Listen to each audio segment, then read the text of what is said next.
Bonjour, merci de nous rejoindre pour ce nouveau journal. Nous sommes le jeudi 2 février. Voici les titres de cette édition.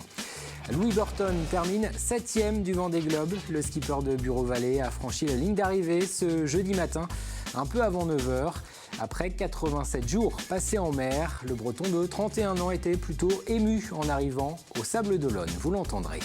Reportage également dans ce journal sur l'orientation scolaire. C'est la période des vœux pour les collégiens et les lycéens. Ils doivent déterminer vers quelle formation ils souhaitent aller, mais ces jeunes ont parfois des difficultés à trouver leur voie dans un contexte économique qui reste compliqué. Pour les aider, un carrefour des formations et des métiers se déroule actuellement à Fontenay-le-Comte. Et puis nous reviendrons sur la rencontre de Coupe de France, les Herbiers Guingamp. Un match à rebondissement. Les footballeurs vendéens auront bataillé sur le terrain du stade Massabielle pendant près de 2 heures face aux joueurs professionnels de Guingamp, avant finalement de s'incliner 2-1. Commençons donc ce journal avec le Vendée Globe. 2 semaines tout juste après le vainqueur Armel Lecléache, Louis Burton a franchi la ligne d'arrivée au Sables d'Olonne ce jeudi matin, sous la pluie. Le jeune skipper qui naviguait sous les couleurs de Bureau-Vallée est le 7e à boucler son tour du monde. C'était la 2e participation du Breton à un Vendée Globe, mais c'est la première fois qu'il termine la course. Fatigué, Louis Burton était ému de poser le pied à terre après 87 jours en mer. Nous retrouvons sur place au Sables d'Olonne Apolline Laurent avec Jean-Marie Bidot. 8h47 précisément, c'est l'heure à laquelle Louis Burton a franchi la ligne d'arrivée au large des Sables d'Olonne. Le skipper qui vogue sous les couleurs de Bureau-Vallée a rempli son pari, terminé ce Vendée Globe 2016-2017. Je vous le rappelle, lors de la dernière édition, il avait dû mettre un terme à sa course après une collision au large du Portugal avec un chalutier. Alors forcément, après 87 jours en mer, cette 7e place au classement est une belle victoire pour le trentenaire. On l'écoute. Tous les jours, pendant 87 jours, j'ai pensé à ce qui pouvait arriver de pas bien et j'ai travaillé dur pour mettre toutes les chances de notre côté pour que ça n'arrive pas. Et voilà, donc le même boucle.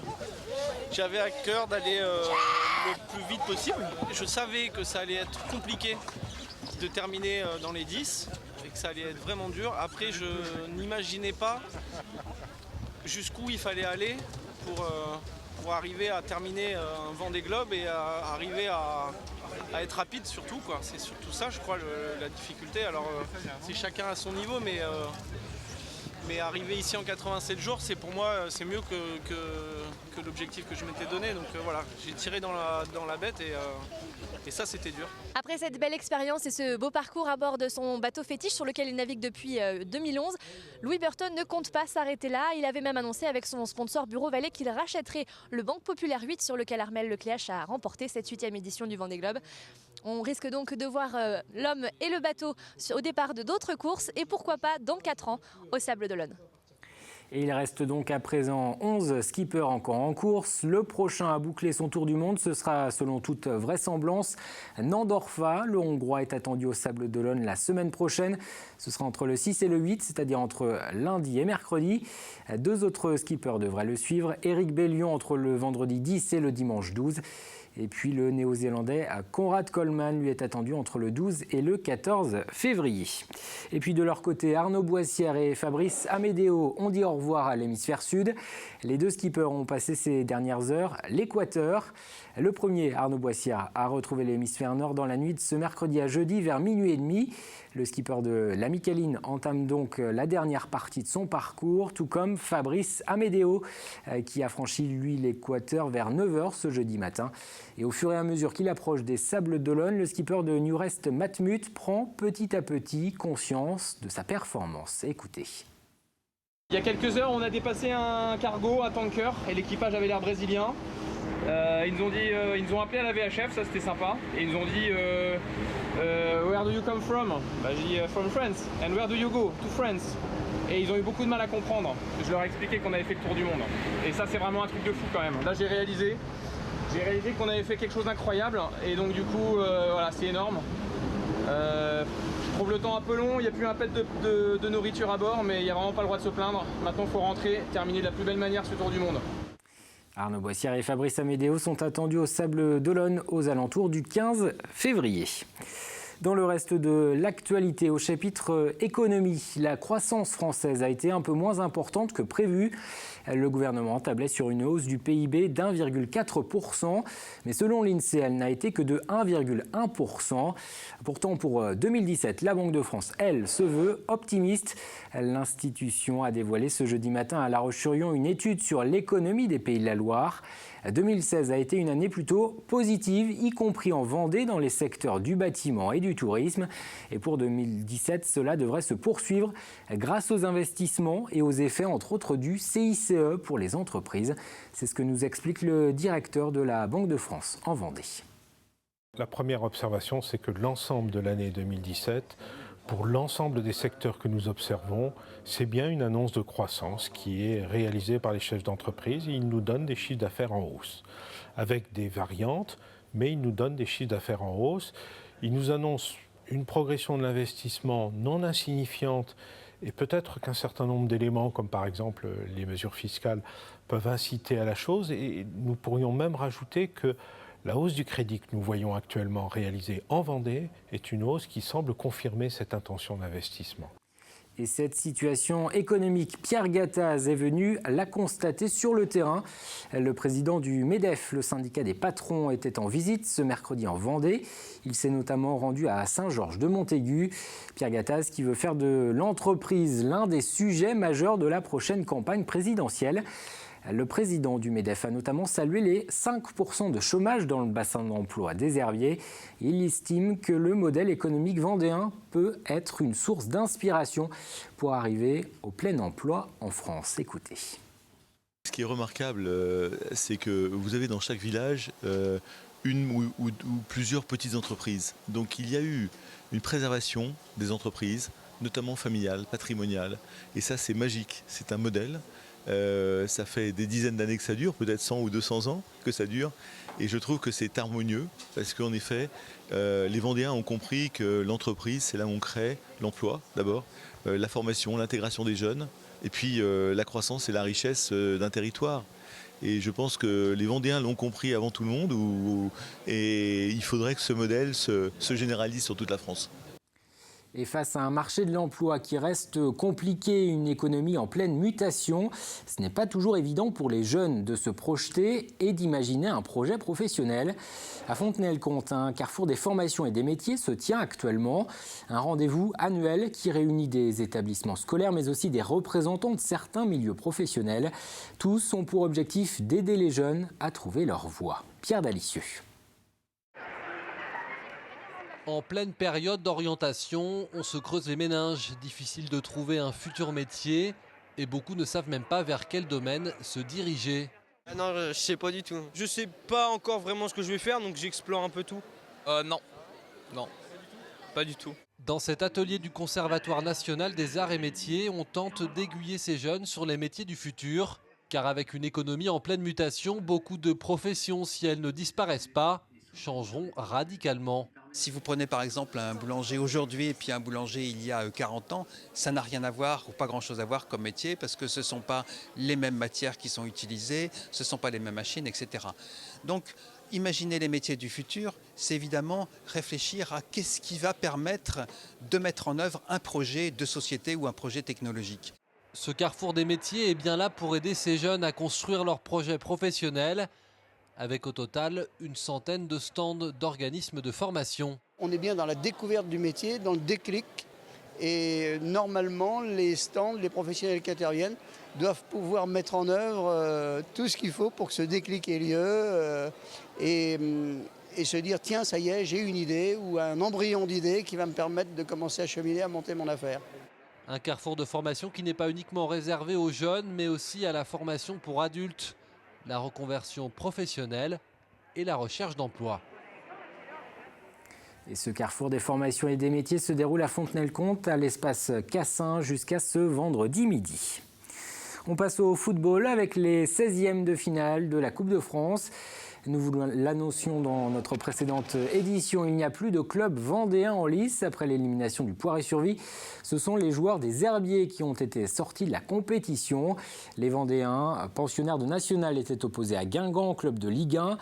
Les Bretons se sont imposés 2-1, mais il aura fallu pour cela attendre les prolongations. Les Herbretais ont tenu tête aux joueurs professionnels pendant près de 2 heures. Retour sur ce match avec Élodie Pépin, Arnaud Barrier et Aurélien Huard. Une ambiance jamais vue au stade Massabielle. 4700 spectateurs venus assister à un match qui a tenu toutes ses promesses. Les Guingampais dominent logiquement les débats, mais les Herbretais se montrent à la hauteur de l'événement. Solides en défense, les joueurs de National réussissent à inquiéter à plusieurs reprises les pensionnaires de Ligue 1. 0-0 à la mi-temps, les Vendéens se montrent encore dangereux en seconde période. Le public y croit de plus en plus, mais à la 73e minute, c'est la douche froide avec ce but de Guingamp inscrit par Mendy. Les affaires herbretaises ne s'arrangent pas avec l'expulsion du défenseur Khalifa Traoré. On joue les arrêts de jeu lorsque Luigi Glombard, d'une superbe reprise de volée, trouve le chemin des filets et égalise. Explosion de joie à Massabielle. Place aux prolongations. À 10 contre 11, les Herbretais se montrent héroïques et résistent tant bien que mal jusqu'à la 113e minute. À la suite de cette action confuse, Mathieu Bonnemer redonne l'avantage à Guingamp. Si le ballon semble bien avoir passé la ligne, le joueur guingampais aurait pu être sanctionné d'une faute de main. Le but est validé et les derniers efforts herbretais ne seront pas récompensés. Guingamp s'impose 2-1 et l'aventure en Coupe de France s'arrête là pour les Herbiers. Quand on prend un but comme ça, litigieux, après malgré tout on peut s'appuyer sur ça, mais ça ne servira à rien. Donc voilà, satisfait de ce que les garçons ont donné, même si je pense que on n'a pas été complètement, abouti, notre jeu n'a pas été complètement abouti ce soir. Voilà, il y a un peu de frustration de ce côté-là. Je pense qu'on aurait pu mieux faire, les embêter un peu plus, mais bon, c'est comme ça. Et on sort de la Coupe de France tout simplement. Ça a été compliqué. Puis je tiens surtout à féliciter donc cette équipe des Herbiers qui nous a poussé jusqu'aux prolongations et puis qui a fait le match. Même si je pense qu'on a largement dominé cette rencontre. Et puis c'est le match des occasions gâchées. Du côté des joueurs et des supporters, les sentiments sont partagés entre la déception du résultat et le plaisir d'avoir vécu un tel match. De voir Massabielle comme ça, avec autant de monde, ça fait pousser des ailes et puis c'est des émotions qui sont vraiment bonnes à vivre, donc c'est un bon moment malgré tout. Après tant d'efforts et d'émotions, il va falloir maintenant se replonger dans le quotidien moins clinquant du championnat, et ce dès samedi face à Lyon-Duchère. En bref, le Marais breton et la baie de Bourgneuf viennent d'être classés site Ramsar, un label décerné aux zones humides d'importance internationale. C'est une première dans le département. Le nord-ouest vendéen rejoint ainsi une liste de près de 2000 sites à travers le monde, comme la baie de San Francisco, le lagon de Moorea en Polynésie ou le Mont-Saint-Michel. Pour les associations environnementales du département, c'est la reconnaissance d'un écosystème et d'une biodiversité particulière. Cette annonce intervient alors que c'est ce jeudi la journée mondiale des zones humides, un sujet sur lequel nous reviendrons d'ailleurs dans une prochaine édition. C'est l'un des lieux touristiques les plus visités de Vendée. La place Napoléon, au cœur de La Roche-sur-Yon, tient sa notoriété à sa statue de l'empereur, mais aussi depuis 3 ans à ses animaux de la place.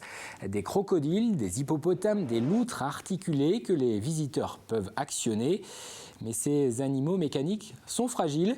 Alors cet hiver, les machines sont passées entre les mains des agents techniques de la ville de La Roche-sur-Yon pour se refaire une beauté et une santé. Grégoire de Châtillon a suivi leur travail. La perche du Nil, l'hippopotame, les flamants roses et le dromadaire ont, comme les autres animaux de la place, hiberné pendant tout le mois de janvier.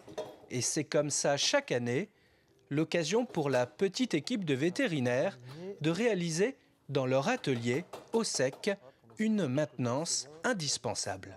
Si l'animal n'est pas sorti de l'eau, on ne peut pas bien réparer. Donc on va dire qu'on a fait du dépannage d'urgence toute l'année et maintenant qu'ils sont sortis de l'eau, on en profite pour bien faire la réparation définitivement. Ici, c'est l'une des pattes du dromadaire qui doit être réparée. Donc là, on remet le tibia de la patte arrière du dromadaire et les tibias sont tenus par des taquets en bois là, qui servent de bride pour éviter qu'ils ressortent. Attends, regarde, si je te tiens ça vers le haut. Allez, on lève. Sur la place, les animaux sont remontés pièce par pièce. Allez, on rouvre. Donc là, un des mouvements qui marchait plus depuis pas mal de temps, c'est la queue du dromadaire qui va être actionnable dès le mois de février. Jean-Charles doit maintenant installer une bride qui fixera le dromadaire dans l'eau. Un peu plus loin, c'est au tour de la loutre d'être chouchoutée. Tu peux graisser le vérin du cou, la tête, bâbord. Ces bêtes sont fragiles grâce aux soins pratiqués par ces vétérinaires un peu particuliers. Les animaux de la place Napoléon sont désormais manipulables depuis ce mercredi 1er février et jusqu'à la fin de l'année. On referme ce journal avec la météo. Attention, une tempête est annoncée ce vendredi sur le département avec des rafales de vent qui devraient atteindre les 100 km/h dans les terres et jusqu'à 120-130 km/h sur le littoral et sur les îles. Météo France a émis un bulletin de vigilance vague submersion. Un temps donc très agité et pluvieux. Le point complet, c'est dans un instant avec Fanny Poirier. C'est la fin de cette édition. Merci de l'avoir suivi. Mais les programmes continuent sur TV Vendée. Ce vendredi, dans la grande émission, Adèle Fugère reçoit celui qui est un peu le chef d'orchestre de la folle journée, René Martin. Il reviendra sur le bilan des concerts organisés le week-end dernier en Vendée et évoquera la programmation du festival de musique classique qui se poursuit du côté de Nantes. J'aurai le plaisir de vous retrouver demain pour un nouveau journal.